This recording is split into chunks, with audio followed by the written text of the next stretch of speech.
Hello friends, welcome back to my YouTube channel jobs info media.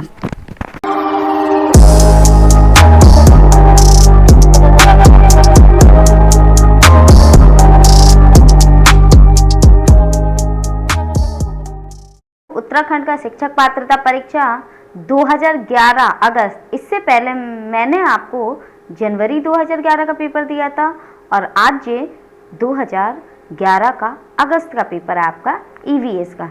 हम इस series में जितने भी हमारे टीचर्स से रिलेटिव एग्ज़ाम हैं उन सब के सिर्फ प्रीवियस ईयर पेपर की बात करेंगे और उनका डिस्कस करेंगे। तो आइए क्वेश्चंस की बात करते हैं। पहला क्वेश्चन है आपका पारिस्थितिक तंत्र का उदाहरण है। ऑप्शन नंबर ए वायु, ऑप्शन नंबर बी तालाब, ऑप्शन नंबर सी जल, ऑप्शन नंबर डी मृदा। तो हमारा राइट आंसर क्या होगा इसमें? ऑप्शन नंबर बी तालाब। जो हमारा तालाब है यह क्या है? इकोसिस्टम का, मतलब कि पारिस्थितिक तंत्र का उदाहरण है। अगर देखिए, अगर हम बात करते हैं तो जो तालाब है ये एक प्रकार का कैसा है? जैविक तत्व है। कैसा है? जैविक तत्व है। ठीक है। अब अगर हम देखो, ये जो इकोसिस्टम है ये दो प्रकार से मिलकर बना होता है। एक होता है, इसमें दो प्रकार से, देखो कैसे होता है, मैं आपको थोड़ा सा बता देती हूँ। एक होता है आपका जैविक,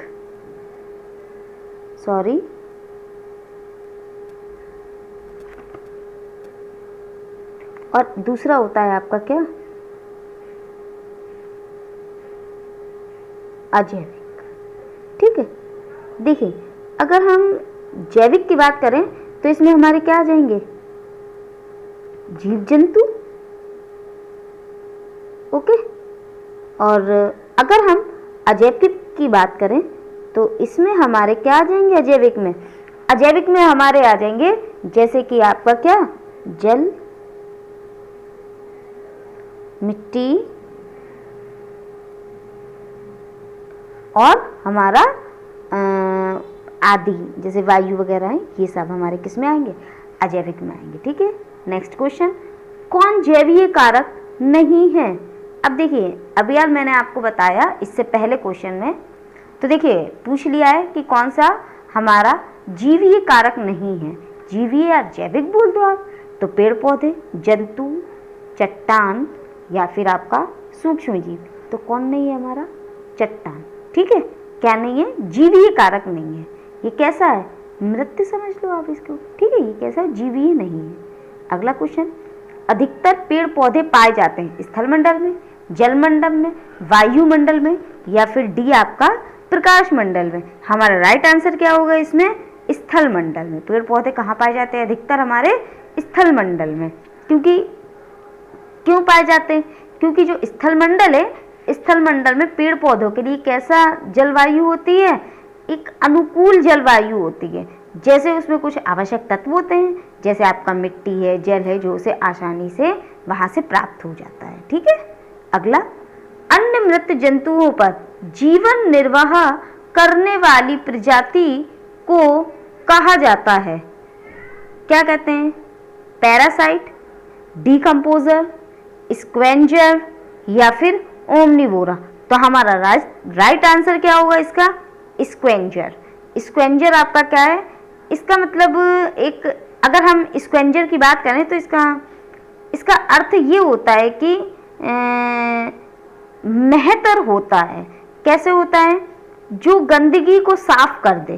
ठीक है। जो गंदगी को साफ कर दे, जैसे हम बोल सकते हैं क्या? गिद्ध, बाज, चील, ये क्या करते हैं? मृत जंतुओं पर अपना जीवन निर्वाह करते हैं। मतलब वो साफ भी हो जाता है और गंदगी भी मिट जाती है वहाँ से हमारी, और इनका भोजन भी हो जाता है।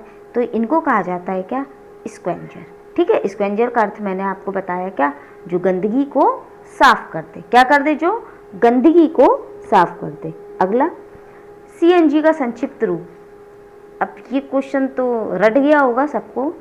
क्या हो जाएगा आपका? Compressed natural gas. क्या होगा? Compressed natural gas. अगला, नेक्स्ट है आपका क्या? निम्न में से कौन सी अंतर्राष्ट्रीय संस्था पूरे विश्व में पर्यावरण सुरक्षा को देखभाल करती है। तो कौन करती है? WWF, WHO, UN या फिर PETA। ठीक है, तो हमारा आंसर क्या होगा? WWF। देखिए, जो इसकी स्थापना है, इसकी स्थापना हमारी कब हुई थी? 1961 में। कब हुई थी? 1961 में हुई थी। और जो हमारा WHO है, ये क्या है? वैश्विक स्वास्थ्य संगठन है। जो हमारा WHO है, क्या है? हमारा वैश्विक स्वास्थ्य संगठन। क्या है हमारा? वैश्विक स्वास्थ्य संगठन। ये हमारा क्या है? वैश्विक स्वास्थ्य संगठन।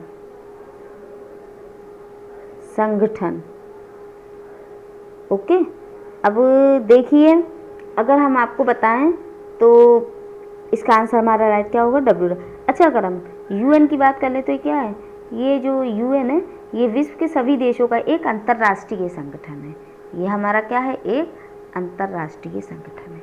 ओके, अगला, कीटनाशियों के अत्यधिक इस्तेमाल से होगा वायु प्रदूषण, ध्वनि प्रदूषण, जल प्रदूषण या फिर इनमें से सभी। देखिए, कीटनाशी है तो अगर हम कीटनाशी को देखें तो इनका छिड़काव किया जाता है। अगर हम इनका छिड़काव करेंगे तो ये वायु में भी आएगा, है ना, और जल में भी होगा। ये नहीं होगा, इसका छिड़काव होगा। अगर हम करते हैं, अगर हम इनका छिड़काव, तो ये विषैले रसायन होते हैं और ये जल में भी मिल जाते हैं। तो देखिए, ध्वनि तो होगा नहीं। अब ये दोनों ऑप्शन कहीं है नहीं है, तो हम इसको ऑप्शन को काट के यहाँ पे लिखते हैं A और C। ठीक है, तो हमारा राइट आंसर क्या होगा? A और C। अगला, लवण जो जल का अपशोषण करता है कहलाता है क्या? आपका हाइग्रोस्कोपिक लवण, एनहाइड्राइड्स लवण, हाइड्रोफिलिक लवण या फिर हाइड्रोफोबिक लवण। तो हमारा राइट आंसर क्या होगा इसका? हाइग्रोस्कोपिक लवण। ठीक है, क्या होगा? हाइग्रोस्कोपिक लवण। मतलब ये क्या करते, जो इसके आसपास जो जल के अणु होते उनको क्या कर लेता? अवशोषित कर लेता। पारिस्थितिक तंत्र एवं प्राकृतिक अधिवासों का संरक्षण तथा उनके प्राकृतिक वातावरणों में प्रजातियों का जीवन क्षम जनसंख्या का रखरखाव एवं प्रतिप्राप्ति के लिए प्रयुक्त पद है आपका क्रोड संरक्षण, स्वस्थानिक संरक्षण, अपस्थानिक संरक्षण या फिर परिधीय संरक्षण। तो हमारा राइट आंसर क्या होगा इसका? स्वस्थानिक संरक्षण। इसमें क्या होता है, जो प्राकृतिक अधिवास है इसमें संरक्षित किया जाता है। किसके? प्रजातियों का जो जीवन है, उनका रख रखाव है, इन सबको देखा जाता है। तो इसे क्या बोलते हैं? हम स्वस्थानिक संरक्षण बोलते हैं। अगला, सामुद्रिक कच्छापों के जीवांत जीवाश्म कहा जाता है क्योंकि वे 150 मिलियन वर्षों से भी अधिक समय से पृथ्वी में उपस्थित हैं। भारतीय उपमहाद्वीप के जल भागों में पाए जाने वाले 5 प्रजातियों के समुद्री कच्छप में सबसे अधिक संख्या किसकी होती है? तो ऑप्शन है आपका कैनेप्स रीडले, ऑलिव रीडले, लॉगर हेड या फिर फ्लैट बैक।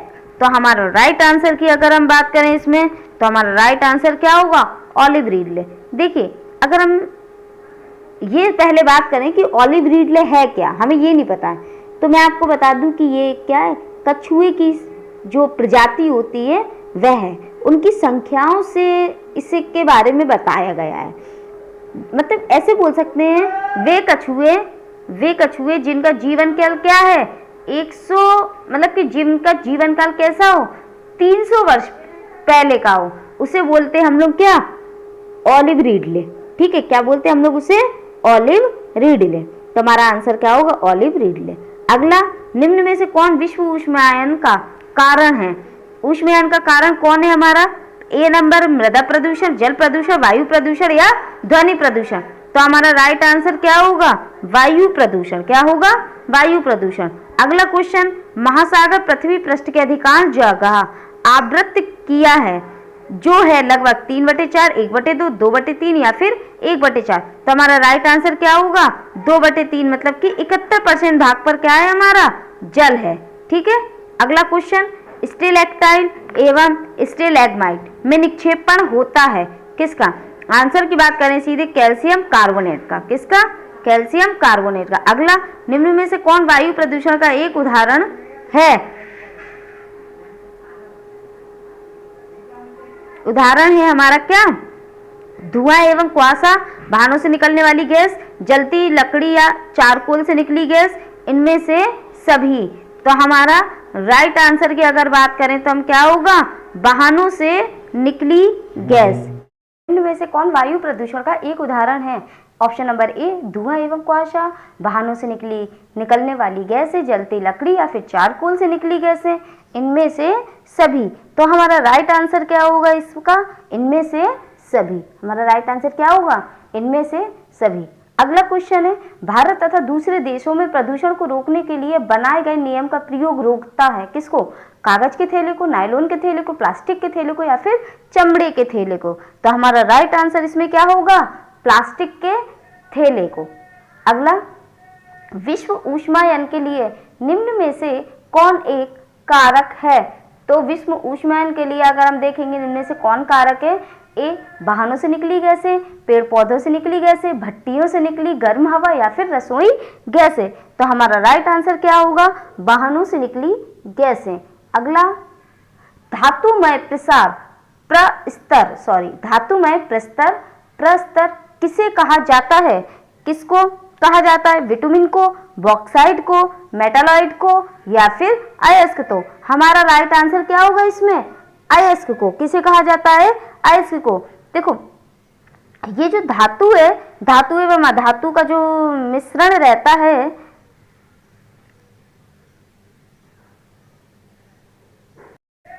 देखिए धातु प्रस्तर किसे कहा जाता है? तो हमने आपको आंसर बताया क्या है, किसको कहा जाता है? अयस्क को। किसको कहा जाता है? अयस्क को। अगर हम अयस्क की बात करें तो जिसमें क्या होता है? धातु एवं अधातु। क्या बताया हमने आपको? धातु एवं अधातु दोनों का मिश्रण पाया जाता है। क्या चीज? आपका धातु और आपका अधातु, इन दोनों का मिश्रण पाया जाता है। उसे हम लोग क्या बोलते हैं? क्या कहते हैं अपन उसे बोला जाता है क्या? अगर हम देखिए, ये उपधातु कहलाती हैं। ये दोनों क्या कहलाती है? आपकी उपधातु कहलाती हैं, जिसमें धातु और अपधातु दोनों के गुण पाए जाते हैं। इनकी जो प्राप्ति होती है वो कहाँ से होती है? आपकी खनन से होती है। किससे होती है आपकी प्राप्ति? खनन से होती है। तथा इनका शोधन करके हम क्या करते हैं? धातुओं की प्राप्ति कर सकते हैं। अगला, पेड़ पौधे प्रदूषण को घटाते हैं क्योंकि वे अवशोषण करते हैं। किसको? देखते हैं, सल्फर डाइऑक्साइड को, कार्बन डाइऑक्साइड को, कार्बन मोनोऑक्साइड को या फिर नाइट्रोजन को। तो जो हमारे पेड़ पौधे होते हैं वो किसको अवशोषण करते हैं? हमारे कार्बन डाइऑक्साइड का। किसका करते हैं? कार्बन डाइऑक्साइड का। नेक्स्ट, भूकंप मापा जाता है देखिए अगला क्वेश्चन है आपका, भूकंप मापा जाता है किससे? हम लोग ये क्वेश्चन बहुत बार कर चुके हैं। इसमें सीधे इसके आंसर की बात करूंगी, किससे? रिएक्टर पैमाने से। ठीक है, हम किससे नापते हैं? रिएक्टर पैमाने से। और भूकंप को मापने के लिए हम किस यंत्र का प्रयोग करते हैं? तो सिस्मोग्राफ का प्रयोग करते हैं। अगला, महासागरों में जल स्तर वृद्धि का कारण है ध्रुवीय प्रदेश में बर्फ का पिघलना, अम्ल वर्षा या अत्यधिक वर्षा, इनमें से कोई नहीं। या फिर देखिए, हम इसके राइट आंसर की बात करते हैं तो ध्रुवीय प्रदेश में बर्फ का पिघलना। हवा में उपस्थित ऑक्सीजन का प्रतिशत है लगभग कितना? सभी को पता है कि 21%। नेक्स्ट, परम तापक्रम पैमाना कौन सा है? सेल्सियस, फ़ारेनहाइट, केल्विन या फिर आपका इनमें से सभी? तो अगर हम परम तापमान पैमाने की बात करेंगे तो हमारा क्या होगा? केल्विन। क्या होगा राइट आंसर हमारा? केल्विन। जो हमारा केल्विन है, अच्छा देखिए, ये जो हमारा केल्विन है इसमें है क्या कि हाँ, परम तापक्रम पैमाना हमारा क्या है? केल्विन। ठीक है, अब देखिए, हम अगर केल्विन की बात करें तो इसका जो प्रचलित किया था, किसने किया था? लॉर्ड केल्विन ने किया था। किसमें? 1852 में। कब किया था आपका? 1852 में। अगला क्वेश्चन है, प्रकाश संश्लेषण संपादित होता है किससे?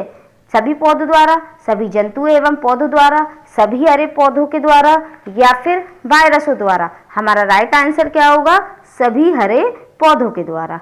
अगला है आपका 24, ध्वनि या ध्वनि प्रदूषण मापा जाता है फोन में, डेसी में, या फिर डेसीबल में, या फिर डेसीमल में। हमारा राइट आंसर क्या होगा? डेसीबल में। किसमें? डेसीबल में। अगर हम 80 डेसीबल से, कितना, अगर हम बात करें तो मनुष्य की, अगर हम 80 डेसीबल से ऊपर, अगर हम इससे ऊपर ध्वनि सुन लेते हैं तो क्या हो सकता है? जो मानव है, मानव स्वास्थ्य पे हानिकारक प्रभाव पड़ सकता है। ठीक है। अगला, निम्न में से कौन पर्यावरण के लिए हानिकारक है? कागज, धातु, कपड़ा या फिर प्लास्टिक। सभी को पता है कि कौन सा आंसर हमारा राइट? प्लास्टिक। अगला, वातावरण में अत्यधिक हानिकारक सल्फर मिश्रित गैस है आपकी कौन सी? सल्फर है, या H2S है, SF6 है, या फिर SO2 है। तो हमारी क्या है? Hydrogen sulphide. अगला, वायु प्रदूषण को कम किया जा सकता है वृक्षों द्वारा, मछलियों द्वारा, जंतुओं द्वारा, या फिर सूर्य के प्रकाश के द्वारा। राइट आंसर हमारा क्या होगा? वृक्षों द्वारा। नेक्स्ट, विश्व पर्यावरण दिवस मनाया जाता है 5 नवंबर को, 5 जनवरी को, 5 जून को, या फिर 5 सितंबर को। राइट आंसर सभी को पता है हमारा क्या? 5 जून को। देखिए क्या, क्यों मनाया जाता है इस दिन? क्योंकि 1972 में क्या हुआ था? पर्यावरणीय मुद्दे पर वैश्विक सम्मेलन आयोजित किया था। कहां पर? स्टॉकहोम में। अगला, सूर्य के हानिकारक किरणों से पृथ्वी को कौन सा स्तर सुरक्षित रखता है? तो कौन सा रखता है हमारा? ओजोन स्तर। कौन सा रखता है? ओजोन स्तर। ये हमारी कौन से मंडल में पाई जाती है? तो समताप मंडल में। कहां पर? समताप मंडल में। अगला, किसी जगह के फ्लोरा तथा फना सूचित करता है पेड़ पौधे एवं जंतुओं को, मछली एवं पेड़ पौधों को, जंतु एवं मछलियों को, या फिर पक्षियों एवं पेड़ पौधों को। हमारा राइट आंसर क्या होगा? पेड़ पौधों एवं जंतुओं को।